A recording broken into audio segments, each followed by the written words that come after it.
Ada sebuah pertanyaan yang cukup sering aku dapatkan tentang bagaimana caranya untuk menjadi perempuan yang tenang. Kalau kalian lihat aku yang sekarang, mungkin sebagian dari kalian berpikir bahwa aku terlahir seperti ini dengan karakter yang tenang, tapi kenyataannya tidak sama sekali. Aku bukan orang yang tenang dari kecil, justru aku dulunya jauh dari itu.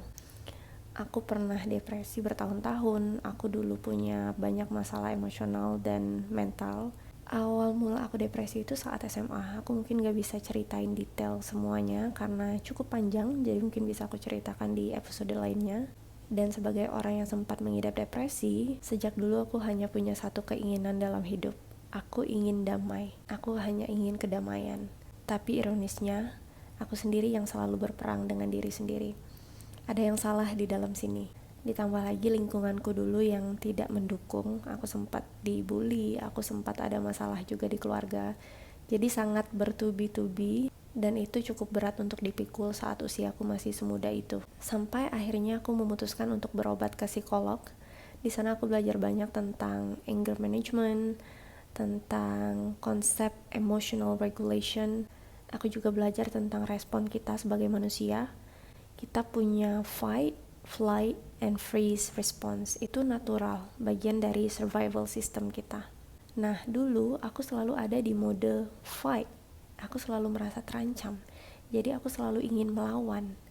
Gak bisa menerima banyak hal. Dan aku kesulitan untuk menghandle emosiku sendiri. Tapi alhamdulillah semenjak sudah berobat aku perlahan membaik.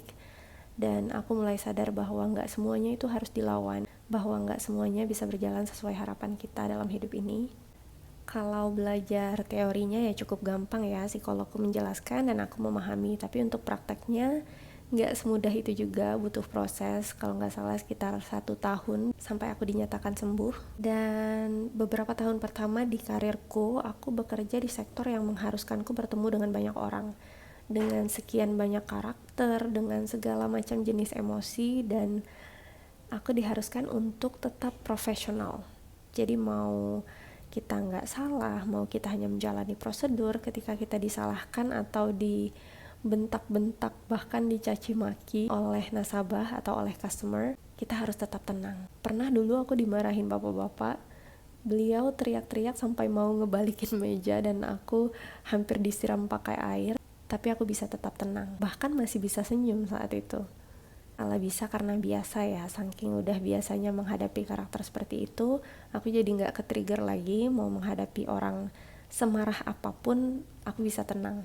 Awalnya ya gak mudah, bahkan dulu aku sering nangis di toilet kantor. Tapi setelah beberapa tahun di pekerjaan itu, alhamdulillah pengalamannya mengajariku banyak hal, termasuklah di dalamnya menjadi wanita yang tenang. Nah, ada cerita lagi nih yang mungkin agak surprising buat sebagian dari kalian. Jadi dulu aku sempat menjadi seorang atlet. Aku gak bisa menyebutkan cabang olahraganya karena alasan privasi. Jadi awal-awal aku jadi atlet, aku itu grogian banget begitu melihat lawan pertandinganku lebih senior atau aku tahu skillnya lebih baik dari aku, mental aku itu langsung jatuh. Dan hasilnya performanceku itu jadi gak stabil, jadi kacau, dan aku sering kalah bukan karena skillku yang kurang atau bukan karena kurang latihan, tapi karena pikiranku sendiri yang gak stabil. Tapi setelah ikut sekian banyak pertandingan, aku mulai belajar untuk tenang. Aku belajar bahwa kalau aku biarkan rasa takut itu menguasai, kemungkinan besar aku akan gagal.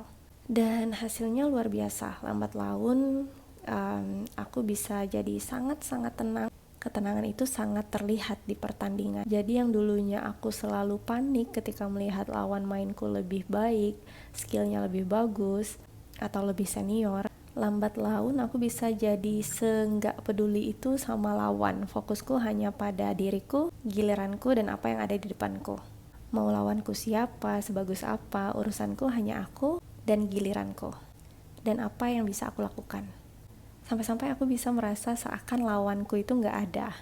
Dan hasilnya subhanallah luar biasa, aku bisa jadi lebih fokus, emosiku juga lebih stabil, strategiku berjalan dengan baik. Kalah pun di pertandingan rasanya ikhlas because I know I did my best. Dan pengalaman ini memberikanku pelajaran yang sangat besar bahwa calmness is a power. And last but not least, keimanan. Berobat ke psikolog udah, Belajar dari perjalanan hidup udah, tapi itu semua belum cukup tanpa adanya kekuatan iman. Bahwa akan ada momen di kehidupan yang sekian banyak apapun wawasan kita secara teori dan pengalaman kita dalam hidup tetap bisa runtuh juga ketika hal ini menimpa. Bahwa ketenangan itu terkadang gak hanya soal teknik psikologi. Pelan-pelan aku mulai belajar bahwa saat aku gabungkan antara ilmu psikologi dan nilai spiritual, banyak hal yang terkoneksi. Kadang kita kira jadi wanita tenang itu soal karakter lahiriah yang gak gampang marah, gak gampang was-was.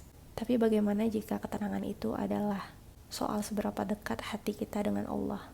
Karena begitu kita yakin semua sudah diatur Sang Pencipta, apalagi yang perlu dikejar dengan rasa panik. Tenang itu bukan berarti gak pernah sedih atau bingung, tapi kita belajar menaruh resah di tempat yang tepat. Disitulah letak keindahan seorang wanita. Mungkin bukan di seberapa keras dia bisa bertahan saat ada cobaan, tapi di seberapa dalam dia bisa percaya dengan Penciptanya. Dan dari percaya itu lahirlah sabar, dan dari sabar itu tumbuhlah ketenangan. Kalau aku flashback sekarang, aku bersyukur sekali dengan semua rasa sakit, depresi, dan semua pengalaman hidupku dulu. Semua itu jadi training ground untuk ketenangan yang aku punya hari ini. Jadi wanita tenang itu powerful. Kita bisa belajar buat gak reaktif ke hal-hal kecil dan buat percaya kalau semua ada dalam genggaman Allah. Dari situ muncul sabar, muncul keteguhan, dan itu yang bisa bikin kita seorang wanita kelihatan luar biasa. Bayangin deh betapa indahnya kalau ketenangan kita bisa jadi cahaya buat orang sekitar.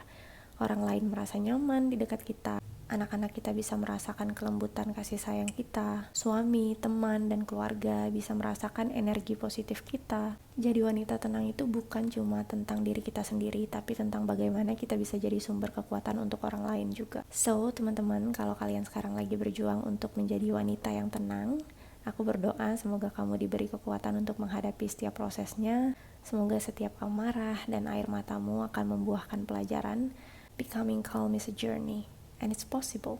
Aku sudah membuktikan sendiri, atas bantuan Allah tentunya. Terima kasih sudah mendengarkan ceritaku, semoga ada manfaat yang bisa kalian ambil. See you on the next episode, insyaAllah.